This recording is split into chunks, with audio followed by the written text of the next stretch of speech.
So if you guys haven't seen, Zepla announced something scary for content creators, and it's that she's going to take a break, and I absolutely applaud this. This is good for the content, this is good for her, this is good for everybody. But let's be real, this is a serious risk that every content creator must take, stepping out into the unknown and thus risking everything that she's worked hard to build. So if you've ever liked her, supported her, if you want her content to continue, when she comes back from this break, be sure to give her as much support as you can, whether that's lurking on a stream, giving her a nice comment, or if you want to go above and beyond, obviously sub, support, share, like all those beautiful things that you guys do to make this thing called content creation possible.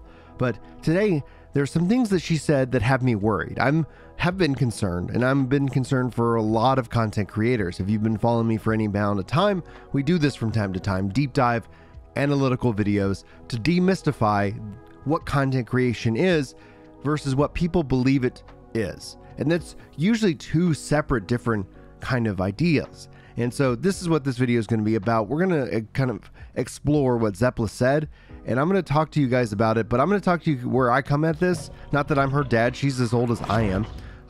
But as I look at so many people wanting to get into content creation or struggling within content creation, Zepla is a really good person to study in terms of her numbers, because she pulls some beautiful, beautiful numbers, but it doesn't mean that the numbers always go up.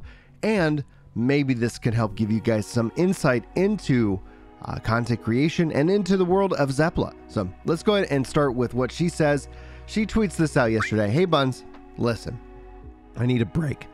I rewatched some of my stream today and I just felt like I'm not fully there. Even when I really care about what we're watching or playing, I feel like not myself all the way. I don't know. Lately, I started to be worried about everything, like how I'm perceived, what's expected of me, analytics, being quote unquote entertaining, saying the right things, being quote unquote funny or whatever. TBH, I'm trying way too hard. I need to chill the F out, and I feel like I'm overdoing it and it's making everything worse. I'm thinking I just want to go away for like 2 weeks. Maybe I'll go look at some harbor seals or some sea lions or something. I need some wisdom tooth surgery next week. Anyways, and that's a quote unquote holiday I'll have to take regardless. I will take a financial hit from this, but I feel it's necessary because I haven't had a real vacation since 2019 and it shows.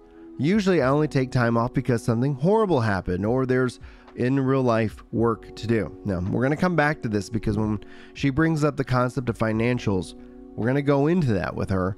And I'm not concerned for her per se, but there is a trend that is happening within content creation right now. In a way, just like within the, like you almost think of content creation like an economy. In a way, economy has, bear markets and bull markets. And right now, this, I feel like for a lot of content creators, they're definitely in a bear market. And that's usually where, you see, within just the real economy, some companies just really struggle or can't keep up or have to lay off people. But in this case, a lot of content creators are single businesses. They're the one-stop shop for what they do and how they manage their finances. She continues. I don't want to feel like I need to take a break from what I'm doing. I love streaming. I love hanging out with y'all. It's the best. But the way that I've been doing it lately is effed up. Unintentionally or subconsciously, I started seeing it more as a key to my survival, not just a thing for fun. And we're going to come back to this as well. This is the word that really stood out to me, survival in this case. And that really made me concerned. Not just a thing for fun, especially after the move to the US. This has made it very hard to just chill and be easygoing and lighthearted, which is my natural state, but I'm wound up tighter than an 8-day clock. In the last year, I've built up so many bad habits and put so much burden and pressure on high expectations on myself for how to stream well, and hyper-analyzing my self-imposed performance reviews instead of just having a good time, and it's killing me. I just want to be myself and be silly and playful with you, which is why I'm writing this in a way that you might not be used to from me, or at least not on Twitter. I'd like to get back in touch with myself and with you, so I'll see you in a little while, and I hope that it can give me a new perspective and a fresh start and a reset, a reconfiguration when the Final Fantasy XIV FanFest news emerges, so I will emerge from my cave. I'd also like to release some videos I've written or half written, but that never saw the light of day due to my constantly second guessing myself. LOL. I probably finish 16 and play some other games just to relax, and I'm open to suggestions. Now, the hyper analyzing and second guessing, I feel like that stops a lot of people in their tracks. And honestly, at the end of the day, my personal view is just publish and then publish something else. Like sometimes getting that checklist off, like same thing for your house, right? If you're walking around your home and you constantly see something on the counter that you're like, I really need to put that up or take that to donation or do something with it, like it becomes this invisible checklist that kind of weighs on you. And the more that happens, the more that you're like, I should really do that. For example, my wife and I needed to put on a storm door, and we bought the storm door, and every day for like 2 weeks I saw that storm door and I'm like, I really need to make time to go and put that storm door on.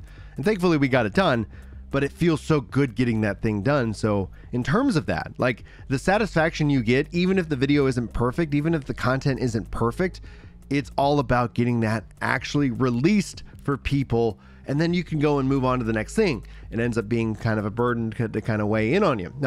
Anyway, like I said, there's a couple things from her comment that I still want to call out. Again, talking about the finances, but talking about kind of this performance review, not having fun, fear, key to my survival. And this is where kind of the rubber hits the road. Before we dive into the stats, I don't know if Zepla would listen to this. It doesn't really matter because this isn't really for her, but this is for everybody out there. You are worth getting out of debt for. You can do it. You do not have to have a life burdened by debt. And there's going to be all kinds of shysters out there who are going to tell you that you can make it by borrowing money, but you're just borrowing from your future. Invest in your future and save for retirement. Streamers are like, I worry in the 20 to 30 years. A lot of people are going to look to people like Asmon. They're going to look to the top 1% of the 1% of the 1%, the people who are making millions of dollars a year, who are getting $100 million, buyouts from Kick and stuff like that. And they're going to think that's everybody. But for the working class, right? Like the grinders out there. And by no stretch of the imagination, what Zepla has built is amazing. When we go through her numbers, they are impressive, but they are also massively, massively down. And then they're still impressive with the hit that she has taken. And so we're going to explore that. But I want to encourage you guys that you are worth getting out of debt for, and debt is going to kill you in the end. You will die on the Walmart floor. And so the other side of content creators I see a lot. For me, one of the things that scared the living crap out of me this last year was Lamatod's stroke, also Hogue Law's stroke. Hogue, Lama, Zepla, myself, we're all in the same age category. And so you got to take care of your health. You got to take care of your body and mind. We're not guaranteed another moment, but there's like your financial health and your physical health are key things that you have to invest in, especially now, like once you get into your 40s, but even in your 30s, like you are worth it. You are. It's going to be hard and painful. And if you need a plan, sound off in the comments and I will hook you up, but we will talk, we will figure it out, and I will hopefully point you in the right direction. My wife and I paid off $100,000 in debt. It was painful, but it's doable. It's doable. And there's ways that you can go about this. And so if you're stuck, I don't know if Zepla's stuck. I don't know her finances or her retirement, but I pray that she's saving for retirement. I pray that she is out of debt, because these numbers are great, but they're not going up. And I think they will go up. I think the question is that in the bear market, when things are down and depressed, like how long do you have to kind of tread water? Let's go into them. Let's dive into the numbers and start to explore. Over the last 30 days is going to be the general number that we're looking at here for it. Let's take a look. Hours watched, 78,246. This is down 27%. Peak viewers, 2,289, down 15%. Live views, 308,000. Followers gained, minus 60. For the average viewers, she's looking at around 966. This is down 6%. The authorized L viewers ratio is 98%. Airtime 81 hours. That's down 23%, which when you start to see streaming less, that could equate to some of these other numbers. She's not live as much. Live is competitive. You might lurk on a couple streams for quote unquote support lurks, which are great. But when it comes down to it, streaming less means less opportunity to make money. Average daily estimate audience is around 6,302. So then we move into kind of her trends. Now, if we go into this chart here, you can kind of see Zepla really exploded content-wise in July of 2021. This is the lockdowns. This is what people are doing that summer. We're all playing. My voice cracks because why not? It's puberty. It's fun.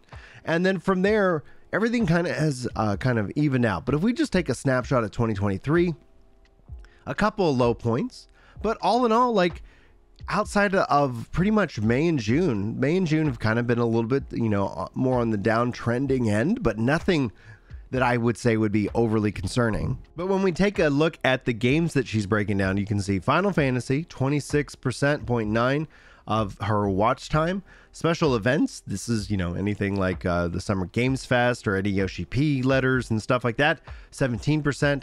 Genshin Impact accounting for 14.3%.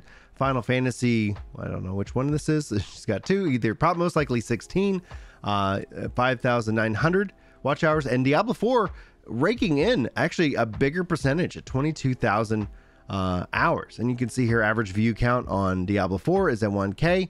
Final Fantasy 16, with 16 being a story-driven game, that's impressive. 817 average viewers. Special events 1K. Genshin Impact 884, and then Final Fantasy 14 Online 939. And so you can see that kind of breakdown. Obviously, Final Fantasy 14, just waiting for the FanFest information. Everything's been mostly focusing in on the 20 to like Final Fantasy 16 up to FanFest this year.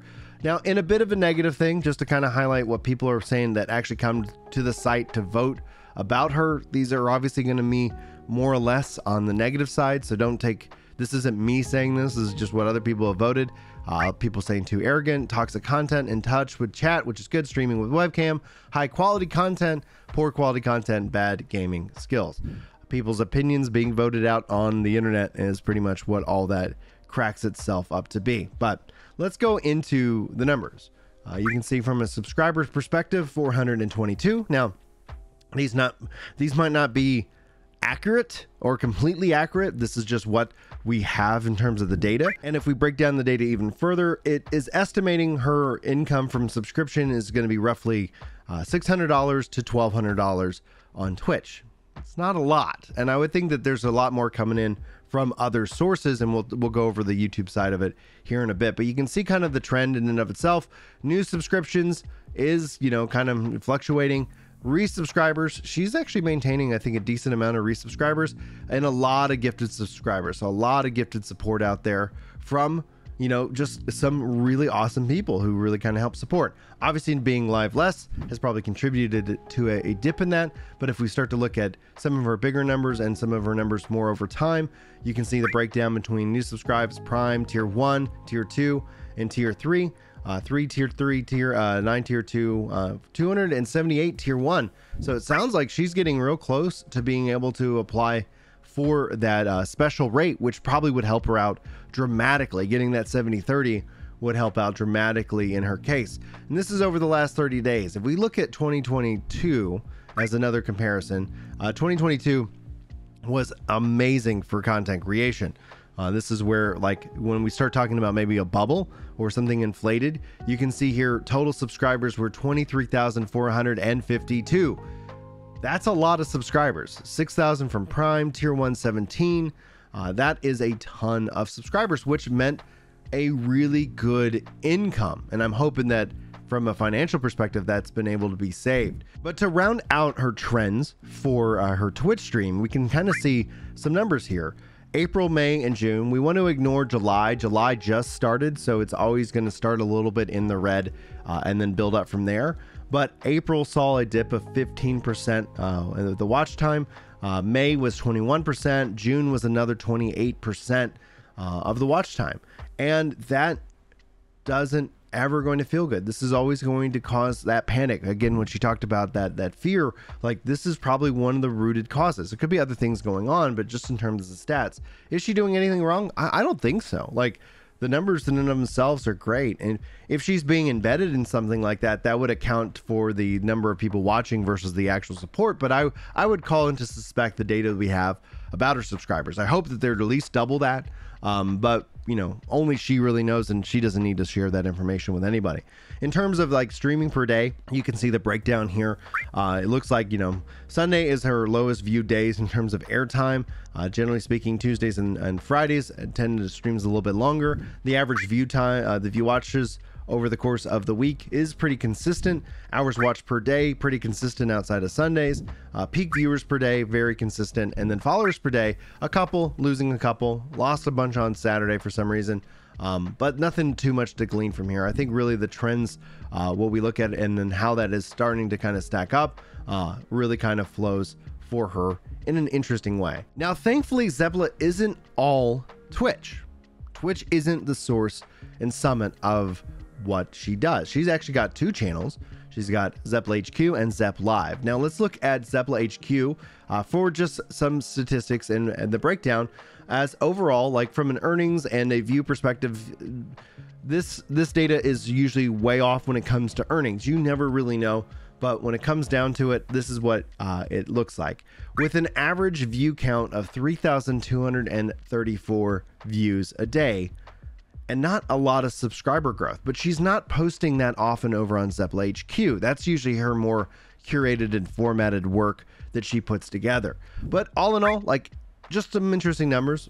You know, it's if she posted more, I think this would go up. But for the last 30 days, almost 100,000 views. That's nothing to scoff at, and that would put her yearly earnings on, you know, at the high end around $5,000 on YouTube if this trend continues. So you marry that with everything else, and like you start to see a picture financially that things aren't necessarily going great. Even if the numbers that I'm using are severely low, like it still would say that there's obviously a big dip in the income and the revenue. And that's why I'm saying, like, I hope she's saving for retirement even through all of this, because that's how you can retire and not have to work for Walmart at the end of the day. Now, in this case, looking at her Zep Live, this is where a lot of reviews come. 377,000 for the last 30 days. This is great. This is putting her yearly earnings on Zep Live at the high end at 18,000, low end 1,000. And the videos on Zep Live are usually longer, so that's going to generate more revenue, and that's where she's posting, and that's going to be that's the place to go. She's actually gaining subscribers over on Zep Live, and her average view count is around 12,000 a day, which is wonderful. And so that's where she's posting. That's where the work that she's been putting up on you know, Twitch gets pushed over into that kind of little bit of, you know, kind of clip content. You know, her reactions to different content creators, her reactions to the different videos, and great for her. So in all of this, what can we really learn from what Zepla is going through? How can you, like, you know, have a plan and, you know, and be able to kind of survive in like this down economy?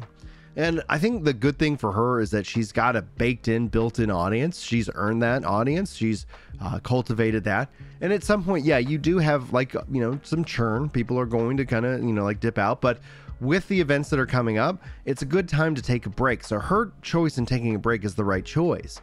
And hopefully when she comes back, especially in the content creation, whether you guys like this video or not, like, you can go and hang out on her stream, like, give her some support, welcome her back when she's energized and fueled up.